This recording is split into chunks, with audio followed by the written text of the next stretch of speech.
7월 18일 라이트 앤 딜라이트 말씀 묵상 시작하겠습니다. 사랑하는 주님, 오늘도 주님의 귀하신 은혜와 사랑을 의지하고 이 하루를 시작합니다. 우리에게 말씀하여 주시고 주님 말씀 따라 살 수 있는 믿음과 용기가 있게 하여 주옵소서. 오늘도 우리를 성령으로 충만하게 하옵소서. 예수님 이름으로 기도합니다. 아멘. 시편 53편 1절에서 6절까지의 말씀입니다. 어리석은 사람은 마음속으로 하나님이 없다 하는구나. 그들은 한결같이 썩어서 더러우니 바른 일 하는 사람 아무도 없구나. 하나님께서는 하늘에서 사람을 굽어 보시면서 지혜로운 사람이 있는지 하나님을 찾는 사람이 있는지를 살펴보신다.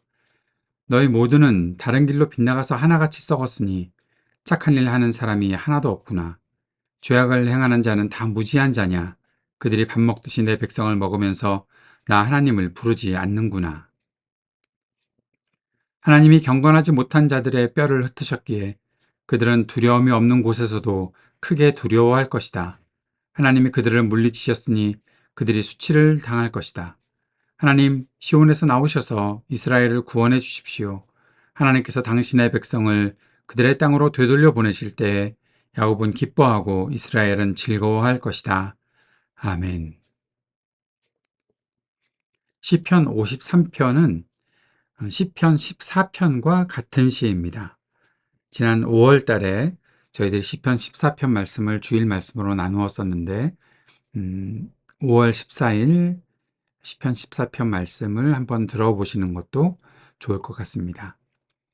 질문이 생기지요. 왜 같은 시가 두 번이나 시편에 수록되어 있을까? 어떤 이유로 그렇게 같은 시를 두 번이나 수록해 놓았을까? 그 이유를 정확하게 알 수는 없겠지요. 그런데 한 가지 분명히 생각할 수 있는 것은 중요하기 때문에 두 번 수록한 것일 것이다. 그것이 분명한 이유 같습니다. 중요하기 때문에. 그런데 이 시편 14편의 내용은, 시편 53편의 내용은 어리석은 사람에 대한 시인의 말입니다. 어리석은 사람이 어떻게 살아가고 있다. 하나님이 그 어리석은 사람을 어떻게 판단하신다. 세상에 지혜로운 사람이 없는 것을 탄식하시는 하나님께서 얼마나 안타까워하시는지를 말하고 있고, 악한 사람들은 어떤 태도로 사는지, 그렇다면 그와 반대로 경건하게 사는 사람은 어떻게 살아야 하는지 시편 53편이 말하고 있는 것이죠. 14편도 똑같은 시이니까요.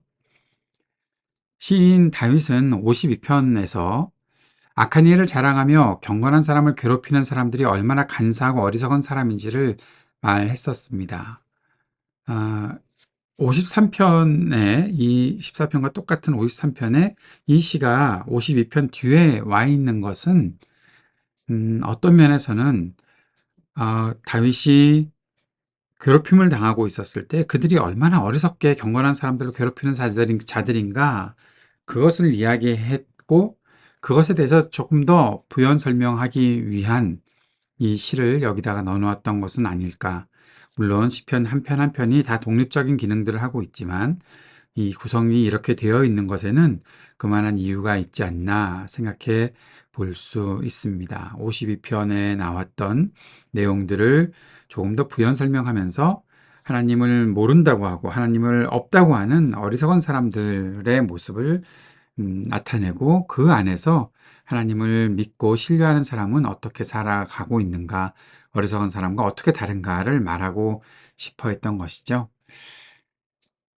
어리석은 사람들은 결국 하나님을 의지하지 않는 사람들입니다. 자신의 재물만 의지해서 자신의 힘만 의지해서 결국 어리석은 사람이 되었고 하나님으로부터 심판을 당하고 또 무너지게 된다라는 거죠.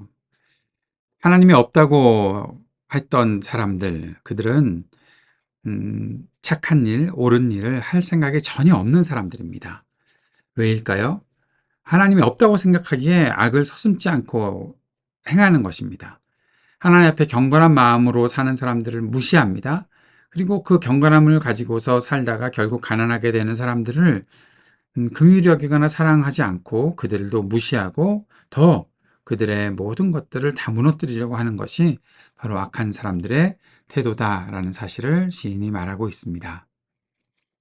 악한 사람들은 하나님을 없다고 생각하기 때문에 옳은 일 절대 하지 않습니다. 옳은 일을 하지 않기 때문에 또 할 생각도 하지 않으니까 결국 하나님을 부르지 않습니다. 하나님께서 계실 때 하나님 앞에서 내가 어떻게 살아가야 하겠다라는 마음 전혀 갖지 않는다는 거죠. 결국 어떤 결과가 그들에게 기다리고 있습니까? 하나님께서 그들을 무너뜨리시는 겁니다. 시인이 이런 표현을 쓰지요. 경건하지 못한 자들의 뼈를 흩으셨다. 하나님께서 그렇게 하셨다는 것인데, 뼈를 흩으셨다는 것은 결코 다시는 일어날 수 없다. 완전히 무너뜨리신다. 하나님께서 심판하시고 무너뜨리시면 어느 누구도 더 이상 희망을 가질 수 없다라는 사실을 말하는 것입니다. 시인이 악인과 어떤 관계였는지 구체적으로 우리는 알 수는 없지요. 그러나 악인이 하나님을 의지하는 사람들을 무시하고 괴롭힌 것으로 보이고, 시인은 그런 가운데서 고통을 당하며 하나님께서 구원해 주시기를 간구했던 사람이다라는 사실을 우리는 엿볼 수 있습니다. 하나님을 향한 믿음은 어떤 것일까요? 그것은 바로 주님께 기대어 사는 것입니다. 그런데 주님께 기대어 주님을 신뢰하고 살아가는 것이 참된 지혜라는 거죠. 우리는 그 지혜를 가지고 이 땅의 어리석은 사람들이 어떤 태도로 사는지를 알아야 합니다. 어리석은 사람들이 가는 길 절대 따르지도 말고 엿보지도 말아야 합니다. 그들은 결국 무너지게 되어 있습니다. 하나님 없다고 생각하기에 오로지 악한 일만 하고 가난한 사람들 돌보려는 그런 마음 전혀 없기 때문에 하나님께서는 그들을 반드시 심판하시고 뼈를 흩으실 정도로 무너뜨리실 것입니다. 하나님은 지금도 우리를 보고 계십니다. 그런데 지혜로운 사람이 있는지 살펴보신다. 이 말을 우리가 마음속에 담아야 하겠습니다. 그래서 우리가 주님을 바라보는 사람이 되고 또 주님께서 우리를 바라보시는 그런 사람들이 될 수 있었으면 좋겠습니다. 그 마음 품고 주님께 더 가까이 나아가는, 그리고 주님께 기대어 사는 지혜로운 우리 모두가 될 수 있기를 바랍니다. 말씀 의지하고 함께 기도드립시다. 어리석은 사람의 길을 따르지 말게 하시고 하나님께 기대어 사는 지혜로운 삶을 살게 하소서 간절히 기도드립시다. 하나님 나라 복음의 일에 우리가 쓰임받으며 살게 하소서 기도합시다. 세상의 모든 분열과 전쟁이 그치기를 위해 기도하고, 아픈 사람들을 치유해 주시기를 위해 기도하고, 우리 삶의 터전에 희망이 있기를 위해 간절히 기도드립시다. 청년들을 위해서, 또 약한 노인들과 소외된 이웃들을 위해 기도하고, 우리 교회가 주님께 쓰임받는 교회 되게 하소서 함께 기도할 수 있기를 바랍니다.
하늘에 계신 우리 아버지여, 이름이 거룩히 여김을 받으시오며 나라가 임하시오며 뜻이 하늘에서 이루어진 것 같이 땅에서도 이루어지이다.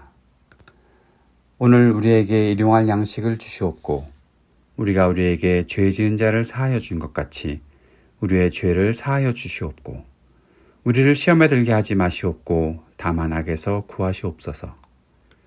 나라와 권세와 영광이 아버지께 영원히 있사옵나이다. 아멘.